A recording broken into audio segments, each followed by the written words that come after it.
Hello, friends. Uncle Marv here with another episode of the IT Business Podcast, the show for IT professionals and managed service providers, where we help you run your business better, smarter, and faster. One of the things that we also do is we partner with the IT Nation folks and help them promote Pitch It and the vendors that are a part of the incubator program. So today I have with me Taylor Tabusa, and we are going to talk Palisade Technologies.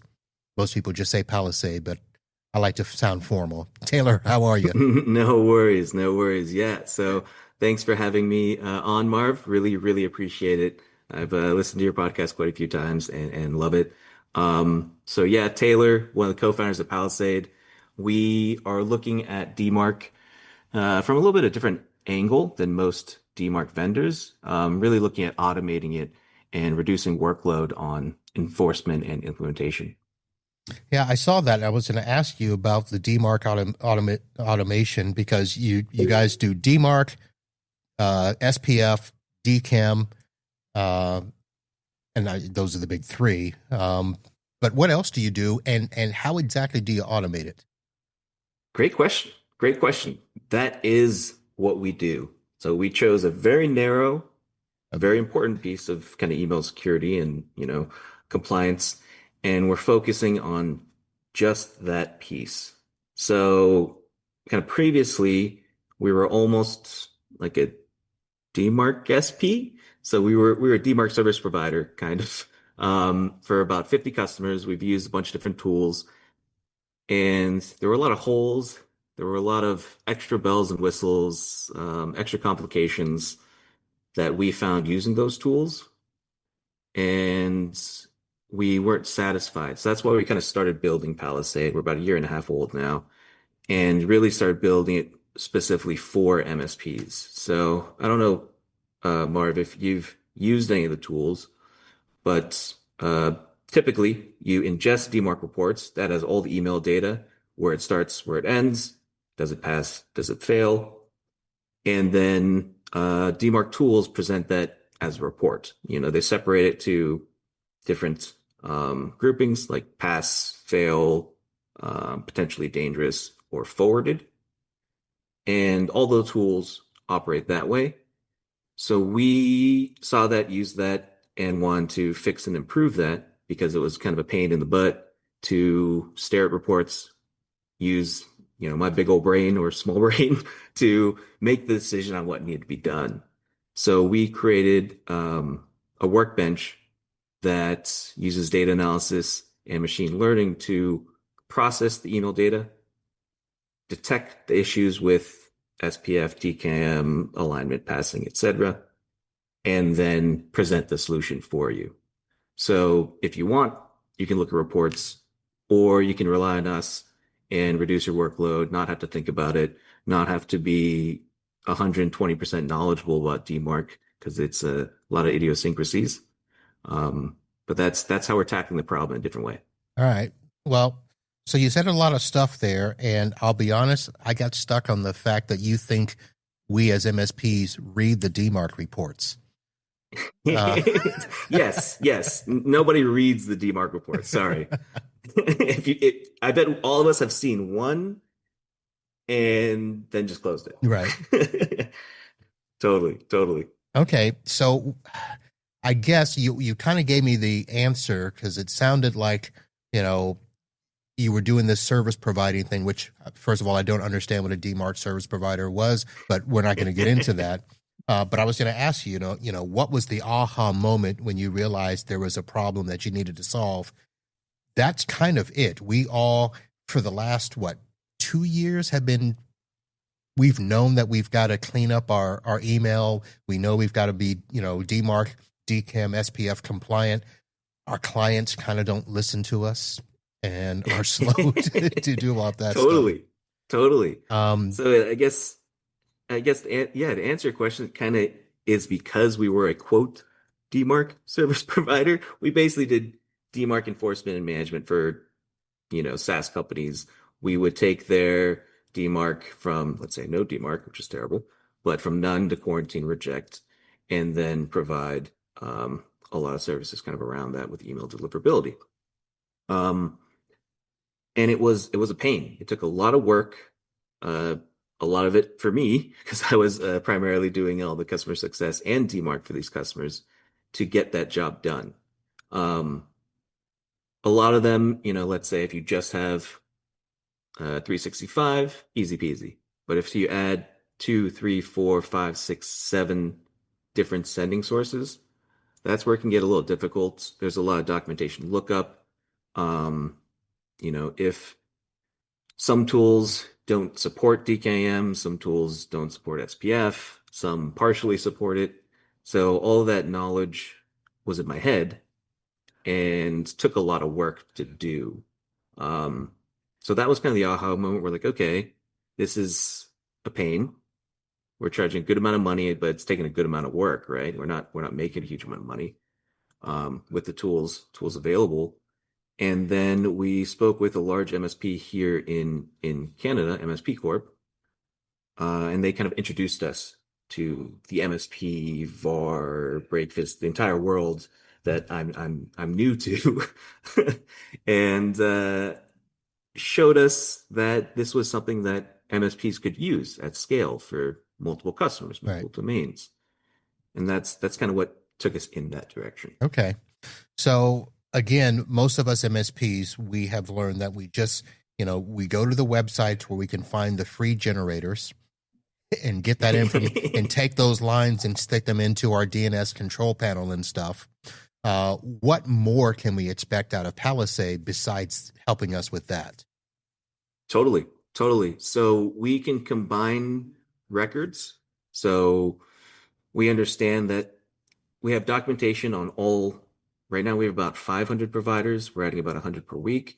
So we have that information at our disposal. So if you need to build an SPF record, we can do that. If you need to know exactly where to go to generate and get the DKIM record for, SendGrid, ConnectWise, what have you, we can do that. When it comes to making those updates, we also optimize that. So you have the option to host DNS records on our AWS servers, not ours, but AWS servers. And that would allow techs to immediately push DMARC updates. So instead of having to log into Cloudflare or log into, GoDaddy each time, you can just basically do a slider, click update, and it would push the update to AWS where your records are hosted and, save you 2-3 minutes each update, right? All right. So your website, right there on the home page there, you get the ability to plug in your domain and kind of get a email security score. That's right. The last tab there, BIMI. Uh-huh. Can you explain what that is? Because I bet most of us have never heard of that. Yeah. So BIMI is a verification record that you can create on your domain. So SPF, DKIM, DMARC are all email security settings. BIMI is a relatively new record or certificate that is supported by pretty much everyone but Microsoft right now. So Yahoo, Google, the one that we want, Apple, et cetera, et cetera. And what it does is verifies your brand, verifies your domain, verifies your logo. So you might have seen it, if you have a Gmail account or a Hotmail, not a Hotmail account, Gmail account, Apple account, something like that. You'll see a logo. Who's still using Hotmail? Check mark. Yeah. Surprisingly, one of the customers I'm working with right now just reached out because they're having problems delivering to Hotmail accounts specifically. So I'm going down that rabbit hole as of yesterday. Okay. But it's besides the point. But yeah, it's a way to verify that, hey, I own this logo because it's trademarked. You get a blue check mark that verifies that this is a verified email from this company.